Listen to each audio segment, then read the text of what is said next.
Salam sejahtera bagi kita semua. Perkenalkan, nama saya Yogi Pratama Ginting, NIM 2101 0117 0049 dari Departemen Teknik Sipil, Fakultas Teknik, Universitas Diponegoro, Semarang. Nah, kali ini saya akan mencoba menjelaskan atau memberikan pemaparan secara singkat mengenai tugas rekayasa nilai, di mana tugas mata kuliah rekayasa nilai ini tentang menganalisis studi kasus. Dan studi kasus yang kali ini akan saya bahas, yaitu contoh kasus laporan studi rekayasa nilai Departemen Transportasi Georgia. Nah, untuk lebih lengkapnya, bisa kita lihat di slide selanjutnya. Di sini dijelaskan bahwa laporan ini merangkum analisis dan kesimpulan oleh tim lokakarya rekayasa nilai PBS dan J ketika mereka melakukan studi rekayasa nilai pada periode 9 Februari sampai 12 Februari 2010 di Atlanta, tepatnya di kantor Departemen Transportasi Georgia. Nah, untuk lebih lanjutnya bisa disaksikan di sini mengenai subjek studi rekayasa nilai, identifikasi dalam laporan konsep proyek. Nah, di sini dijelaskan nomornya, bisa dilihat bersama-sama. I-20 eastbound, kemudian di DeKalb County, Georgia. Nah, dan desain untuk proyek telah disiapkan oleh Arkadis. Nah, untuk desain sendiri sudah ditangani oleh Arkadis. Pada saat lokakarya, rencana telah maju ke tingkat desain awal. Lalu, poin selanjutnya dijelaskan bahwa perkiraan biaya konstruksi sekitar $61.654.000 Amerika. Utilitas yang dapat diganti atau diperkirakan $3.222.852 Amerika. Dan total biaya yang diproyeksikan untuk proyek ini sekitar $64.876.940 Amerika. Nah, ini total biayanya. Lalu proyek itu sendiri memiliki tujuan yang diusulkan, yaitu memberikan peningkatan operasional dan keselamatan sepanjang I-20 menuju timur di sekitar persimpangan I-285, dari sekitar Columbia Drive ke persimpangan I-20 Panola Road di DeKalb County. Nah, ini proyeknya memiliki tujuan yang diusulkan seperti ini, dan tujuan utamanya itu memperbarui dan memperpanjang umur operasional segmen kritis sistem antar negara bagian Georgia. Lalu kita next. Di sini bisa kita saksikan atau lihat bersama-sama. Ada tim, ya, tim studi rekayasa nilai yang disediakan oleh PBS dan J. Ada pemimpin tim, desain jalan raya, spesialis, dan insinyurnya, insinyur jembatan. Dan karena di sini di proyeknya itu direncanakan ada desain jembatan juga. Kita next saja. Nah, di sini tim rekayasa nilai mengikuti 7 langkah rencana kerja rekayasa nilai, sebagaimana diumumkan oleh Departemen Transportasi Georgia. Rencana kerja 7 langkah ini meliputi penyelidikan. Nah, penyelidikan bisa kita lihat bersama-sama uraiannya di sini, bahwa tim FE menerima briefing dari staf Departemen Transportasi Georgia itu sendiri, dan konsultan desain mereka dari Arkadis. Nah, di sini mereka melakukan briefing, lalu dianalisis tim FE atau tim value engineering menentukan fungsi proyek. Nah, berdasarkan unsur apa proyek yang seharusnya dilakukan dan bagaimana seharusnya mencapai tujuan ini gitu. Jadi kerangka berpikirnya dimulai dari pertanyaan-pertanyaan ini pada tahap analisis. Lalu di spekulasi, tim FE melakukan sesi brainstorming untuk mengidentifikasi ide-ide yang mungkin membantu memenuhi tujuan proyek. Di evaluasi, tim FE mengidentifikasi ide-ide kreatif. Nah, perlu untuk memutuskan alternatif mana yang harus dilakukan. Jadi di evaluasi ini ada pemilihan dari sekian alternatif, mana yang harus dibuang, mana yang harus ditetapkan atau dipertimbangkan. Gitu. Lalu di pengembangan, dalam fase ini tim value engineering mengembangkan masing-masing alternatif yang dipilih, yang peringkatnya 4 atau 5. Berarti dalam sini adalah penentuan peringkat alternatif di masa pengembangan. Lalu di rekomendasi, selama fase ini tim value engineering meninjau ide-ide alternatif untuk mengonfirmasi mana yang sesuai untuk proyek, memberikan peluang untuk sukses, dan yang akan meningkatkan nilai proyek jika diimplementasikan. Di presentasi ini dirancang untuk memberitahu pemilik dan desainer tentang temuan awal studi value engineering. Lanjut saja. Nah, di sini ada contoh Pareto chart dari proses value engineering yang dilakukan. Di sini ada unsur-unsur proyek, ada paving aspal sampai kantor insinyur lapangan. Inilah unsur-unsur proyeknya. Lalu di sini terlampir juga biaya-biaya yang dibutuhkan dan persentasenya. di sini. Dan inilah kumulatif persentasenya. Lalu di bagian bawah di sini total biaya konstruksinya $55.781.852 Amerika. Nah, di sini ada tingkat RNC 10% menjadi $5.872.236 Amerika. Total biaya konstruksi menjadi $61.654.088 Amerika. Lalu ada penggantian utilitas sebesar $3.222.852 Amerika dan totalnya menjadi $64.876.940. Lalu di sebelah sini ada diagram FAS ya. Diagram FAS menjadi salah satu juga kerangka berpikir atau panduannya dalam melaksanakan FE ya, atau melaksanakan value engineering. Di sebelah kiri ada unsur bagaimana, di sebelah kanan ada unsur mengapa. Lalu dilanjutkan. Nah, ringkasan hasil ya. Selama fase spekulasi, tim FE atau tim value engineering mengidentifikasi 40 ide alternatif.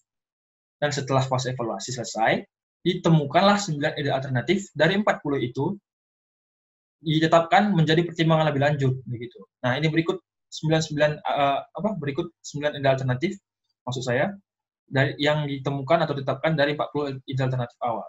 Nah, di sini ada notasinya ya, dari AC1, AC2, AC3 sampai SB3. Nah, di sini pembagian-pembagiannya atau deskripsi alternatifnya dijelaskan, bisa kita lihat dengan jelas. Dan di sini adalah biaya awalnya. Bisa dilihat dulu, yang mana bisa dipahami bersama-sama di sini. Lalu dilanjutkan. Nah, jadi kita masuk ringkasan perhitungan biaya. Ya. Jadi ringkasan perhitungan biaya ini akan menjelaskan tentang desain asli dan desain alternatif, begitu juga peluang dan risiko serta total tentang penghematan biaya dari 9 alternatif yang telah ditetapkan. Gitu. Nah, di sini dijelaskan bahwa perhitungan biaya dimaksudkan hanya sebagai panduan untuk perkiraan hasil yang mungkin diharapkan dari penerapan alternatif maksud saya, maka harus membantu dalam membuat pilihan yang jelas untuk mengejar alternatif individu. Dalam perhitungan juga dimuat markup komposit 10% untuk perbandingan biaya konstruksi berasal dari estimasi biaya untuk proyek. Pada akhir dari perhitungan alternatif terpilih, menghasilkan penghematan biaya sebesar $6.793.375 Amerika. Nah, inilah total dari penghematan setelah penerapan 9 alternatif yang ditetapkan tadi. Totalnya $6.793.375 Amerika. Untuk alternatif pertama di sini bisa kita saksikan desain aslinya dijelaskan seperti ini. Membangun bahu luar 12 untuk panjang jalur CD. Alternatifnya seperti ini, bisa dibaca. Nah, peluangnya itu pengurangan dalam jumlah trotoar kedalaman penuh, pengurangan biaya konstruksi, pengurangan waktu konstruksi, risiko tidak ada yang jelas di sini risikonya. Lanjutkan. Nah, di sini dijelaskan bahwa lembar kerja biaya, item konstruksi, ya, item konstruksi seperti ini. Di sini ada 3 kolom ya, item konstruksi atau item-item yang digunakan atau diperlukan. Estimasi asli adalah estimasi atau biaya-biaya yang dibutuhkan sesuai desain asli, gitu. Sebelum adanya usulan-usulan atau rencana alternatif, gitu. Jadi desain awal. Dan di sini estimasi yang diusulkan adalah hasil dari buah pemikiran alternatif atau usulan-usulan untuk mengganti desain asli seperti itu. Nah, jadi di sini ini itemnya, ini harganya juga di sini, lalu disubtotalkan. Setelah disubtotal, dilakukan markup 10%, ditemukan harga sekian. Kemudian ada totalnya, ditotalkan, dan untuk estimasi penghematan dilakukan pengurangan, ya, untuk menemukan selisih dari estimasi asli dengan mengurangkan estimasi yang diusulkan. Nah, ditemukanlah estimasi penghematan. Untuk slide selanjutnya akan memiliki format yang sama, penjelasan mengenai seperti ini, penjelasan mengenai desain asli, alternatif, lalu ada peluang dan risiko, lalu akan ada perhitungan untuk estimasi penghematannya. Jadi, bisa nanti kita saksikan juga bersama-sama bagaimana untuk slide selanjutnya. Nah, ini untuk AC2 bisa dibaca. Desain asli di sini yaitu penggilingan semua beton. Nah, untuk menghemat waktu mungkin tidak akan saya baca semuanya agar bisa kita saksikan atau untuk baca mungkin bisa di pause untuk jika ini dalam bentuk video yang sekarang sedang menonton bisa di pause. Nah, di sini ada peluang dan risiko. Nah, di sini contoh lembar kerja biaya dari AC2. Nah, dengan notasi dengan AC2 ya. Nah, di sini ini item atau konstruksi yang diperlukan. Di sini estimasi yang diusulkan 0. Nah, karena estimasi yang diusulkan itu tidak berupa bentuk benda atau unit ya, atau barang. Jadinya nol, tidak ada harga dan tidak ada jumlah. Tapi berupa metode. Maksudnya adalah tidak menggunakan barang atau cara lain gitu. Jadi tidak diperlukan barang lagi. Jadi sini nol, dan estimasi aslinya menggunakan barang seperti itu. Nah, di sini ada harga dan jumlahnya. Jadi yang ditotal adalah estimasi asli saja, dan menjadikannya setelah dilakukan markup 10% dan menjadikan penghematan sebesar total estimasi asli. Nah, polanya untuk selanjutnya juga sama. Di sini ada AC3 dengan desain asli seperti ini. Bisa dibaca mungkin, untuk membaca lebih detail bisa di-pause. Nah, di sini peluangnya pengurangan dalam biaya pengeluaran masa depan, pengurangan biaya leveling masa depan, dapat berdampak pada drainase seed. Nah, dan perlu diperhatikan bahwa alternatif ini memberikan peluang untuk penghematan di masa depan tanpa biaya untuk proyek saat ini, sehingga menambah nilai dan utilitas maksud saya untuk proyek saat ini. Gitu. Nah, perlu dicatat, diperhatikan untuk alternatif yang AC3. Lalu, ini di lembar kerja biayanya, seperti saya katakan tadi, di sini tidak dibutuhkan benda ya, tidak dibutuhkan unit atau barang. Jadinya yang estimasi diusulkan ini kosong, estimasi aslinya di sini, kita kurangkan langsung dapat setelah melakukan markup maksud saya ditemukanlah totalnya untuk estimasi penghematan. Nah, ini bisa penonton lihat atau teman-teman lihat. Nah, di sini ada desain aslinya, alternatifnya, peluang dan risiko, masih sama seperti yang sebelum-sebelumnya polanya. Saya rasa sudah cukup. Ini sama ya. Nah, kenapa di sini kosong dan di sini kosong? Karena item yang ini masuk setelah estimasi yang diusulkan. Jadi berarti ini termasuk item yang diusulkan untuk dilakukan gitu. Nah, yang di sini estimasi aslinya barang penghalang median beton itu masuk ke sini karena inilah rencana desain awal begitu. Dimasuk di sini dengan harga dan jumlah sekian, jumlah sekian dan harga sekian. Lakukan total, markup, dan temukanlah estimasinya setelah pengurangan.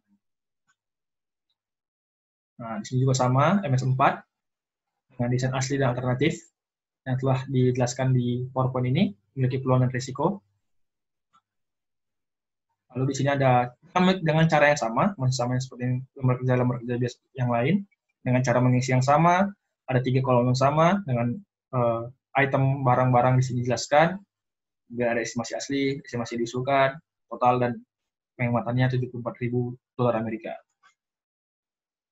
Nah, di sini juga ada RW3 dengan desain asli seperti ini, alternatif yang disampaikan seperti ini.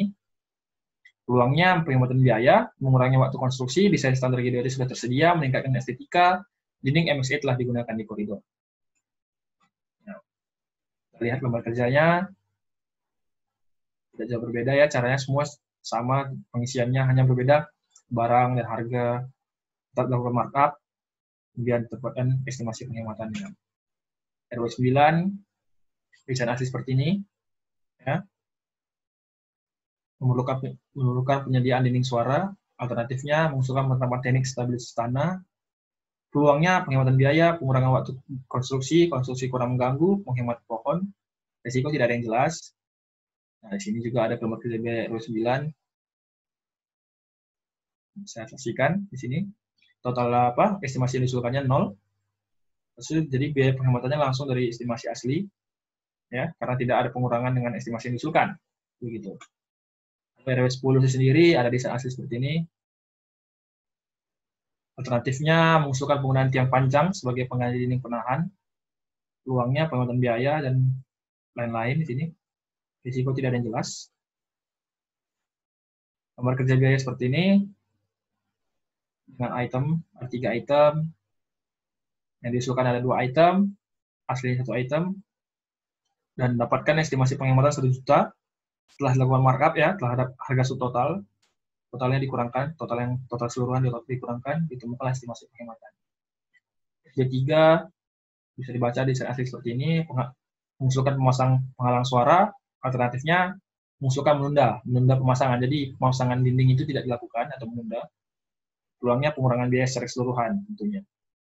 Nah, di sini kita melakukan pembatalan pemasangan dinding, jadi tidak ada dindingnya. 0 gitu, jadi ya 0 langsung dihemat sekian dari total estimasi asli. Oke, mungkin ini video singkat penjelasan atau pemaparan tentang tugas rekayasa nilai saya. Saya ucapkan terima kasih. Saya juga mohon maaf bila ada kekurangan dalam baik penyusunan PowerPoint ataupun isi dari materi sendiri, dan juga mungkin dalam kekurangan penjelasan atau pemaparan dari saya sendiri dalam pembawaan video kali ini. Saya mohon maaf, dan terima kasih untuk waktunya telah bersedia untuk melihat video ini, dan mungkin bisa sampaikan saran atau kritik yang membangun, sehingga saya bisa di waktu-waktu yang akan datang bisa memperbaiki diri saya dalam penyampaian atau menjelaskan sesuatu. Semoga video ini bermanfaat. Saya ucapkan terima kasih.